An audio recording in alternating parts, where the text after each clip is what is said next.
అక్కడ ఉండేవి. ఇక్కడ నేను చాలా స్పష్టంగా చెప్తున్నాను, నేను కోడెల శివప్రసాద్ గారు ఇద్దరు ప్రత్యర్థులం రాజకీయంగా. నా మీద ఎప్పుడు ఎన్నికల క్రైమ్స్ లేవు.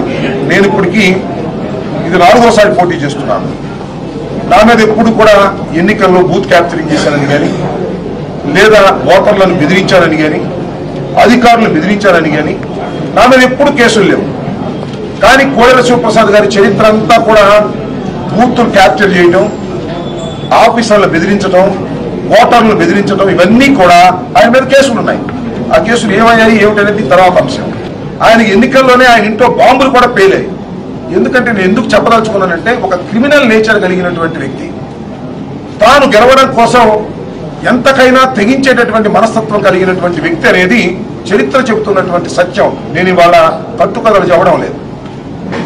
ఎప్పుడైతే నరసరావుపేట నుంచి సత్తెనపల్లికి ఆయన దిగుమతి కాబడ్డాడో అప్పటి నుంచి అదే నేచర్ని ఇక్కడ డెవలప్ చేయడం ప్రారంభించారు. మీకు ఒకసారి గుర్తు చేస్తా, మొన్న అంటే ఇంతకు ముందు జరిగినటువంటి ఎన్నికల్లో నేను పోటీ చేసినప్పుడు కొబ్బిరిపొడిలో నన్ను అటకాయించారు. ఆ గ్రామంలోకి రావడానికి వీలేదన్నారు. తర్వాత మళ్ళీ పోలీసుల సహాయంతో ఆ కొమ్మిరిపూడిలో ఆ గ్రామంలో ఆ ప్రాంతంలోకి వెళ్ళడం జరిగింది. మీకు గుర్తుండే ఉంటుంది, అది క్రిమినల్ కేసు కూడా పెట్టారు వాళ్ళ మీద. మీకు బహుశా అందరికీ ప్రజలకి మీడియాకి గుర్తుండే ఉంటుంది.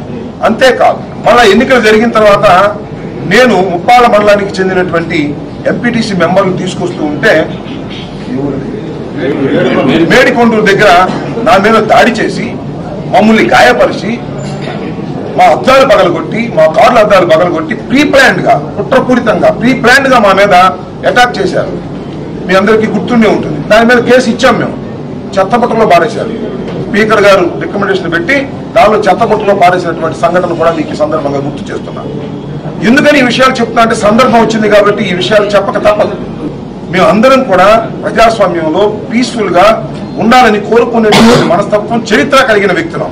మేము వాళ్ళు కుట్ర చేశామని మా మీద చెప్తున్నారు. శభాష్, మేము కుట్ర చేస్తే ఇన్వెస్టిగేషన్ లో తేలితే మమ్మల్ని కేసులో పెట్టుకోండి, మేము విచారణకు సిద్ధంగా ఉన్నాం, చట్టబద్ధంగా పారిపోయే ప్రశ్న లేదని మనం చేస్తున్నాం. ఇక్కడ గమనించవలసింది ఏంటంటే, కొన్ని వాస్తవాలను మీ ద్వారా ప్రజలకు చెప్పాలి. ఆ రోజున నేను నారినపాడు వెళ్ళాను. నారినపాడులో నా మీద ఎగబడ్డారు తెలుగుదేశం పార్టీకి సంబంధించిన వాళ్ళు. ఎగబడి బూత్లోకి నేను వెళ్తుంటే నన్ను అడ్డం పడి నన్ను నెట్టుకుంటూ బయటకు వచ్చినటువంటి సందర్భాన్ని కూడా నేను ఇక్కడ మీకు మనవి చేస్తున్నాను. ఆ విధమైన సంస్కృతి తీసుకొచ్చారు. ఇది అయిపోయింది. తర్వాత కోడెల శివప్రసాద్ గారు ఇనిమెట్ల బూత్లోకి వెళ్ళారని, ఆ బూత్లో రిగ్గింగ్ చేసుకుంటున్నారని నాకు కబురు అందింది.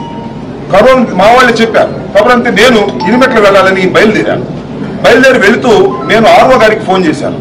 ఆర్ఓ గారు, ఇనిమెట్లలో గొడవ జరుగుతుంది, నేను ఇనిమెట్ల బయలుదేరి వెళ్తున్నానంటే, రాంబాబు గారు మీరు వెళ్ళవద్దు, ఇనిమెట్లలో గొడవ జరుగుతున్న మాట వాస్తవం. స్పీకర్ గారు లోపల కూర్చున్నారు, ఆయన్ని బయటకు తీసుకొచ్చే ప్రయత్నం మేము చేస్తున్నాం, మీరు వెళ్తే మరీ రెచ్చిపోతారు, మీరు వెళ్ళవద్దు అని చెప్పారు. కానీ మా వాళ్ళు పిలుస్తున్నారు సార్, అక్కడ బూత్ అంతా క్యాప్చర్ చేసేసి కోడెల శివప్రసాద్ గారు ఆ బూత్ అంతా గుద్దుకుంటున్నాడు అనేటువంటి భయంతో మా వాళ్ళు ఆవేదన చెందుతున్నారు, నేను వెళ్ళక తప్పదు అని అన్నారు. మీ ఇష్టం సార్, వెళ్ళడం మాత్రం మంచి పద్ధతి కాదని హెచ్చరిక పూర్వకంగా నాకు ఆర్ఓ చెప్పాడు. అయినా నేను బయలుదేరి వెళ్ళాను.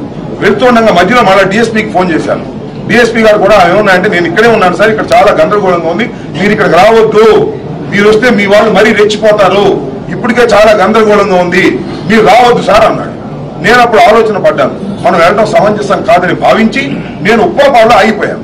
మేము ముగ్గురు అక్కడ ఒక ఇంట్లో కూర్చున్నాం. కూర్చొని ఏం చేయాలని ఆలోచన చేస్తున్నాం. మా ఆందోళన ఏంటంటే, కోడెల శివప్రసాద్ గారు ఆ ఓట్లన్నీ గుద్దుకుంటున్నాడు అనేది మా ఆందోళన.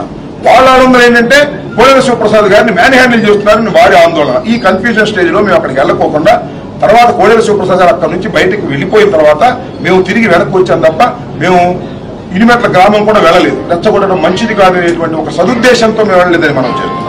దీనిలో అబద్ధం చెప్పవలసిన అవసరం లేదు, మాకు కష్టదారులం కాదు, కుట్ర చేయవలసిన అవసరం లేదు. నేను ఎందుకు చెప్తున్నానంటే, ఈ జిల్లాలో, ఈ రాష్ట్రంలో, మరి ముఖ్యంగా సత్తెనపల్లిలో ప్రజానీకం వైఎస్ఆర్ కాంగ్రెస్ పార్టీని గెలిపించడానికి సిద్ధంగా ఉన్నారని మేము పూర్తిగా విశ్వసించి చాలా కాముగా ఎన్నిక జరుపుకోవాలనేటువంటి తాపత్రయంలో మేము ఉన్నాం. కానీ తెలుగుదేశం అభ్యర్థి తాను ఓడిపోతాను, గెలవను అనేటువంటి భయంతో గందరగోళం సృష్టించి ఏదో ఒక విధంగా రీపోర్ట్స్ తీసుకొచ్చి ఓటర్లను భయపెట్టి గుద్దుకోవాలనే పూర్వ మనస్తత్వంతో ఆయన వ్యవహరించడం వల్లనే ఈ రకమైన పరిస్థితి ఏర్పడిందని నేను భావిస్తున్నాను.